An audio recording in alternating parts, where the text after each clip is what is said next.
गुरुर्ब्रह्मा गुरुर्विष्णु गुरुर्देवो महेश्वर गुरु साक्षात् परं ब्रह्म तस्मै श्री गुरुवे नमः। आइए आगे की तरफ पढ़ते हैं।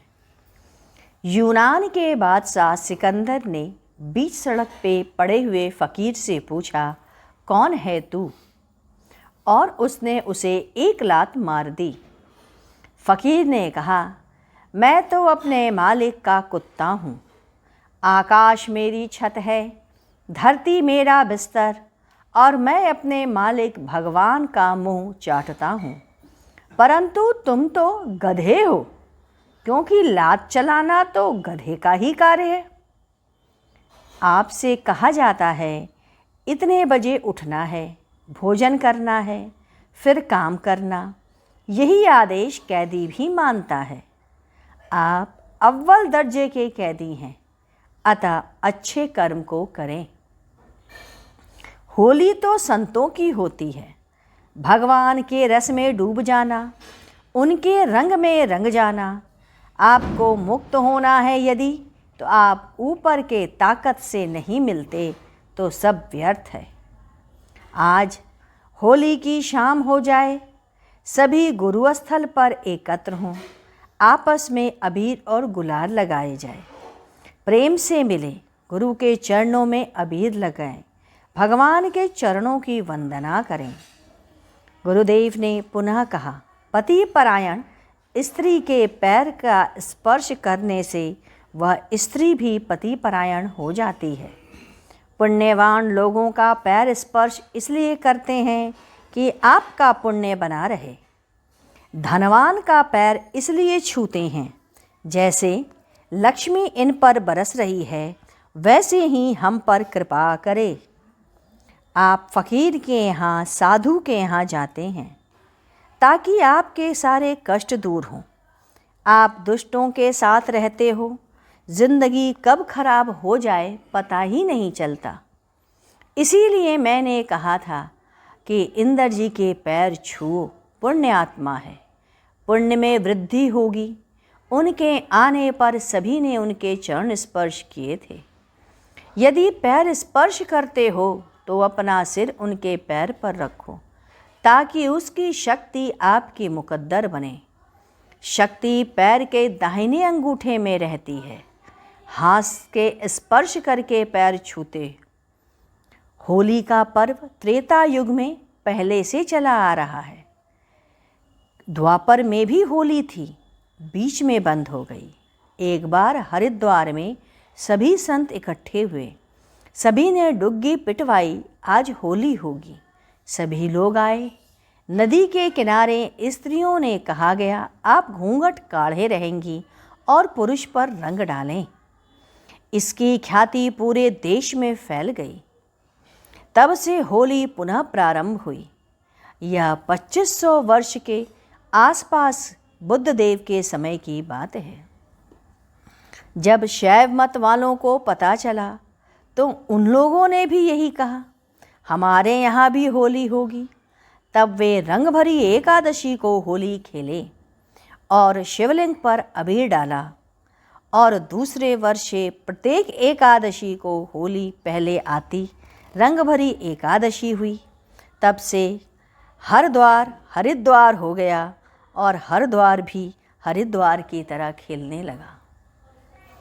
इस बात का प्रश्न आया कि शिव की पूजा पहले की जाए या विष्णु की।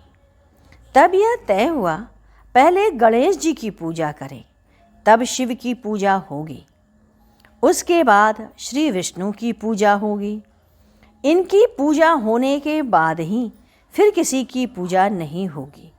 इसीलिए पहले केदारनाथ जी जाते हैं, फिर बद्रीनाथ जी का दर्शन पूजन करते हैं। इसीलिए भारत में 5 केदार जी का मंदिर है। काशी। केदार जी का नाम कैसे पड़ा?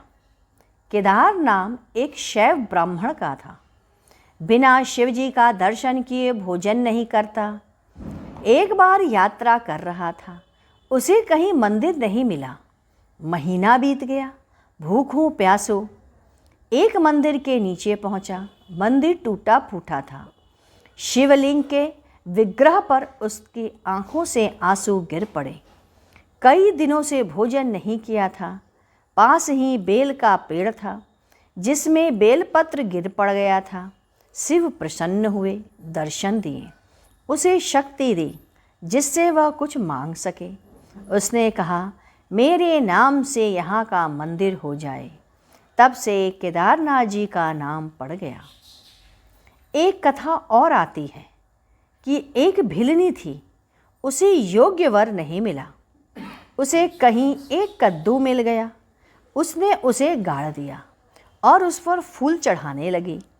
कद्दू सड़ने लगा, परंतु उसकी पूजा चलती रही। भगवान प्रसन्न हुए, वर दिए। वह बोले नहीं पाओ। शिव ने कहा, जा तेरा पति केदार होगा। तब से केदार का नाम पड़ गया। लिंग 3 तरह के होते हैं, ज्योतिर्लिंग, स्वयंभू और स्थापित लिंग। भगवान के किस शक्ति के द्वारा स्थापित होता वह ज्योतिर्लिंग होता है। जैसे रामेश्वर का भगवान राम ने किया, काशी का ब्रह्मा जी द्वारा स्थापित जो स्वयं निकलता है वह स्वयंभू लिंग। कुछ लिंग ऐसे हैं जो तीनों में नहीं आते, जैसे बैजनाथ धाम का। झांसी में एक स्थान है, वहाँ एक किसान हल चला रहा था। उसके फाड़ से खून निकलने लगा। उसने रोककर खुदाई की, उसमें से हनुमान जी की मूर्ति निकली। आज भी मूर्ति के उस स्थान पर खून निकलता है और लोग रूही का फाहा देते हैं। दक्षिण में एक स्थान पर देवी की मूर्ति है। उसमें प्रातः बाल्यावस्था का रूप दिखता है, दोपहर में यवनावस्था और रात्रि में वृद्धावस्था की झलक स्पष्ट दिखाई देती है। गुरुदेव ने कहा, आप साधना करते हैं, ध्यान करते हैं तो कहते हैं मन भागता है। इतने दिनों के संस्कार कैसे जाएंगे? मन तो भागेगा ही। जब आप यहाँ नहीं आए थे तो किस तरह का भोजन करते थे, कैसा आचरण करते थे? अब आप अंतर्मुखी बन गए हैं, माया में अपने को निवृत्त कर रहे हैं। अतः 3 से या अनुधरण करेंगे। पहला, अपने को सीमित में रखें। दूसरा, अपने को संयमित करें, समय पर कार्य करें, पर निंदा नत करें, कठोर मत बोलें, व्यंग तो एकदम ना बोलें, इंद्रियों पर संयम करें, दृष्टि पर संयम रखें। तीसरा, संतोष करें। आप जिस हाल में हैं संतुष्ट रहें। जो इस तरह से रहता है कभी दुखी नहीं रहता। दुखी मत रहें, भगवान सबका करता है। संतोष रखें तभी सुख बना रहेगा। उसके बाद चौथा आता है अंतर्मुखी बने। अंतर्मुखी बनकर तलाश करें कि वह सत्ता कौन है जिसके कारण हमें दुख और सुख का बोध होता है। तब तुम्हें ज्ञात होगा कि वह सत्ता आत्मा है, तुम्हारी अपनी आत्मा, परंतु इस पर तुम्हारे कर्मों के आवरण पड़े हैं, अतः तुम्हें बोध नहीं हो पा रहा। यह ज्ञान आपको कौन देगा? गुरु देगा, शास्त्र देखा, माता पिता देंगे। समाज या स्वयं का धक्का लगने पर या धक्का खाने पर स्वयं के अनुभव से आप इसे प्राप्त करेंगे। आइए गुरु कीर्तन करते हैं। ओम मंगलम ओम मंगलम गुरु मंगलम गुरुदेव मंगलम। ओम मंगलम ओंकार मंगलम गुरु मंगलम गुरुदेव मंगलम। ओम मंगलम ओंकार मंगलम गुरु मंगलम गुरुदेव मंगलम। मंगलम ओम मंगलम गुरु मंगलम गुरुदेव मंगलम ओम मंगलम ओंकार मंगलम गुरु मंगलम गुरुदेव मंगलम ओम मंगलम ओंकार मंगलम गुरु मंगलम गुरुदेव मंगलम। बोलिए सद्गुरुदेव महाराज की जय।